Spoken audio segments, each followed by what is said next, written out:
Inson Allohning taqdiriga rozi bo'lsa ham o'sha kun, norozi bo'lsa ham o'sha kun, norozi bo'lib gunohkor bo'ladi.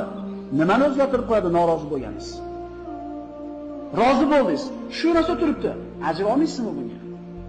Mana bir rivoyatda keladi, bir musulmon bilan kofir baliq ovlagani chiqibdi.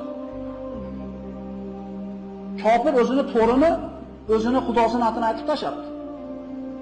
Tortgan ekan, to'ldirib baliq chiqdi. Musulmon tashlabdi, Robbisini atini aytdi. Tortsa hech bola chiqmabdi.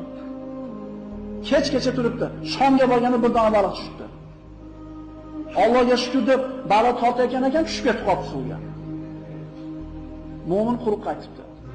Kofir to'liq qaytibdi. Shunda shu mo'minga biriktirilgan muakkal farishta Parvardigorning oldiga chiqibdi.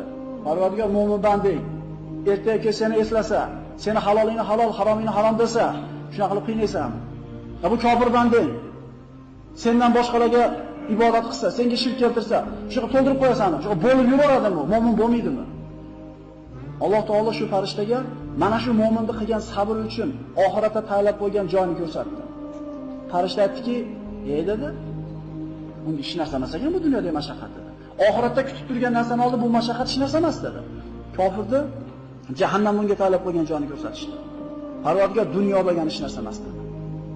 Kim bu yerga 50 ga kirdi, kim 30 ga kirdi, kim 20 ga kirdi. Qancha yaxshi kun, qancha yomon kun o'tdi. Bo'lmaganda o'tiribdimi? Hadislarda keladi, qiyomat kunida Alloh subhanahu va taolo bir bandani eng dunyoda hamma mashaqqatida yashagan, yoqasi oqarmagan, bir yorug' kun ko'rmagan bir odamni jannatga bir marta solib chiqarilar ekan.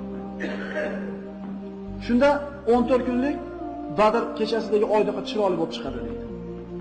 Bir solib chiqarganda, banda der ekan, hayotingda bir mashaqqat ko'rganmisan desa, yo'q Parvardigor. Yaralgandan beri shu ne'matdaman der ekan.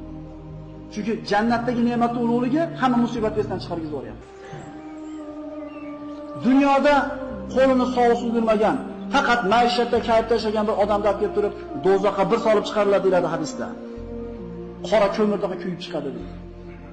Dunyoda bir yaxshi kun ko'rganmisan desa, Parvardigor yaralgandan beri mashaqqatdaman deydi. Jannatga kirib olgandan keyin dunyodagi mashaqqat esdan chiqib ketadi.